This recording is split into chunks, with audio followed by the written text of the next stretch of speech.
The Legend of Zelda is, without question, one of the most popular and influential game franchises the world has ever known. I mean, it's the only franchise that's ever gotten 4 perfect scores from Famitsu, though one could argue that Skyward Sword was a bit of a mistake there, and a mind-blowing 12 more with a score of 36 out of 40 or better. It's actually literally easier to list off the games in the series that didn't score that high. Look, all I'm saying is when a new Zelda game gets announced or released, it tends to be one of the highlights of the year in terms of solid story, design, gameplay, and spectacle. But as with many Goliaths in the industry, it's really easy to forget about its humble beginnings, or the simple message that sits at the core of one of the greatest adventure stories ever put onto a game cartridge. So let's take a minute and look back to see how the world was introduced to the Hyrule fantasy, Zelda no Densetsu, or, as we know it, Legend of Zelda.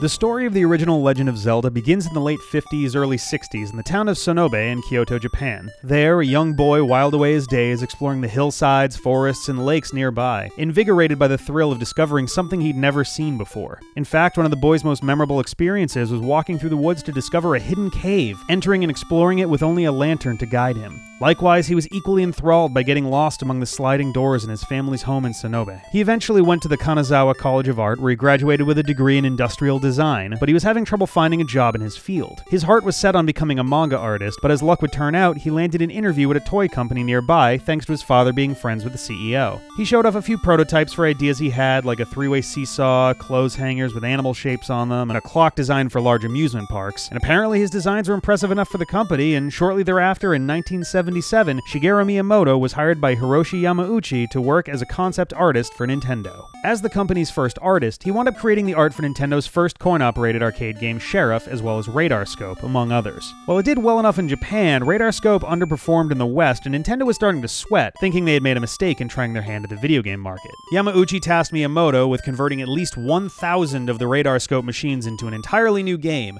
which Miyamoto would later half-heartedly joke was because no one else was available.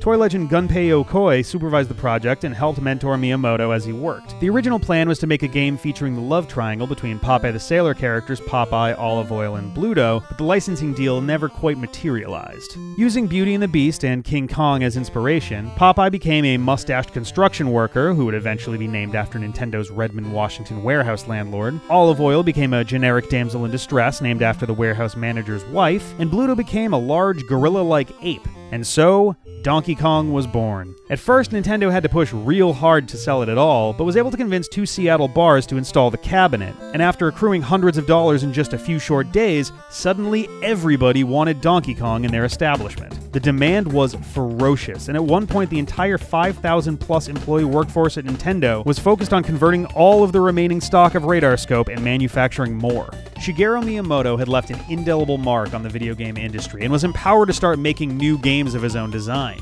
He continued the Donkey Kong franchise with Donkey Kong Jr., Donkey Kong 3, and ultimately a spin-off starring the former construction worker Jumpman, Mario Brothers.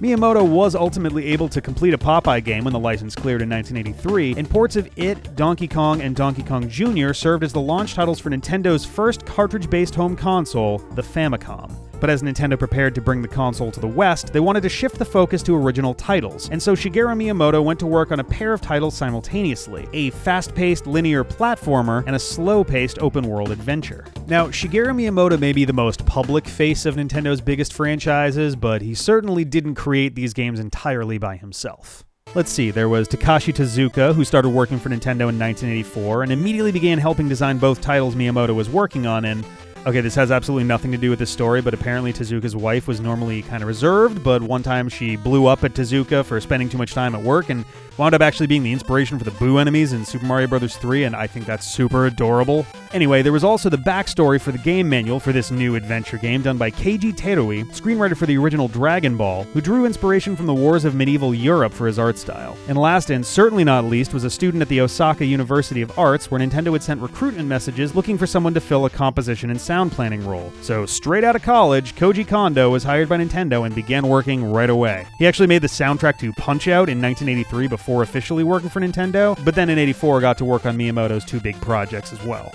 As the two games were being developed, Miyamoto was in charge of deciding which ideas were meant for one game or the other, and some elements moved from one to the other mid-development, like the fire bars. As 1985 pressed on, the platforming game started to take on an identity of its own, and with the sales figures of the Mario Bros. Arcade game sky high, Miyamoto decided to feature that game's characters as the new one's protagonists, titling it Super Mario Bros. And as that shipped in Japan, and as a launch title for the Nintendo Entertainment System, significantly more development efforts were shifted toward the adventure game. Now, Miyamoto knew that he wanted the game to be called The Legend of Something, but he couldn't quite figure out what to complete the phrase with. One of the planners for the game recommended he make a storybook and relayed that he heard F. Scott Fitzgerald's wife Zelda was not just a well-renowned author in her own right, but was also a beauty to behold as well. Miyamoto didn't particularly care much for the storybook idea, but he felt that the name Zelda was very pleasing to the ear and sounded significant. And so, The Legend of Zelda was born. The game is loaded up with references to other things too, like Link and the Fairies being designed after Peter Pan and Tinkerbell, the Master Sword of later games designed after Excalibur, all sorts of stuff. The whole series was meant to feel like a succession of miniature gardens for players to enjoy. There was also going to be, like, time travel, and the Triforce was going to have a bunch of circuit boards on it and stuff. The time travel was going to be a big thing later, but the,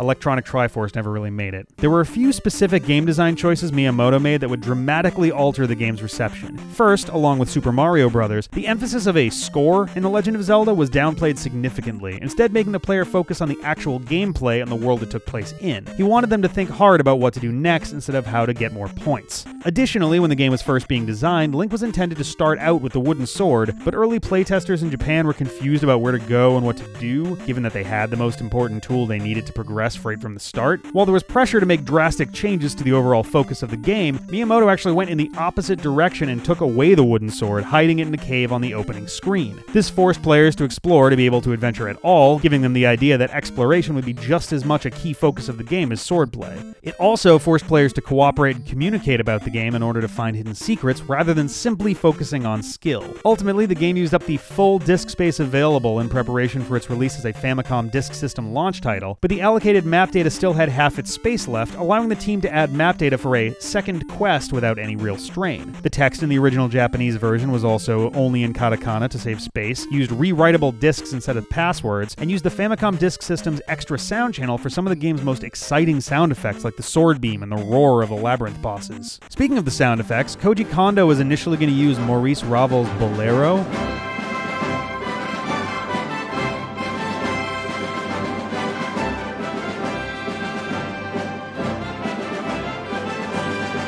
but discovered that the copyright would not expire for another year and a half. So, in a single day, he wrote one of the most instantly recognizable, iconic themes in video game history.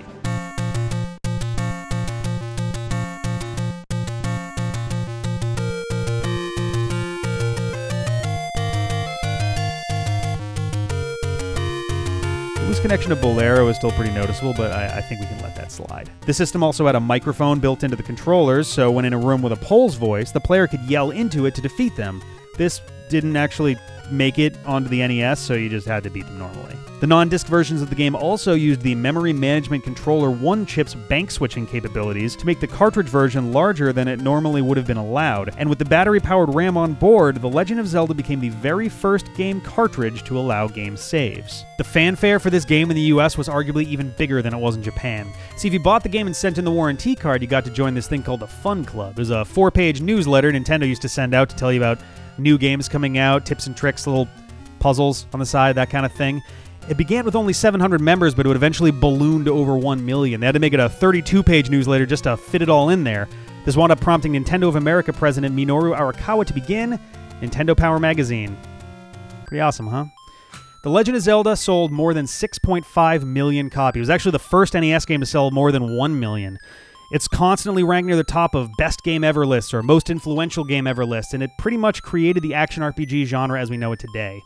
So after 31 years, it's really hard to think of this game, this whole franchise, as anything short of legendary.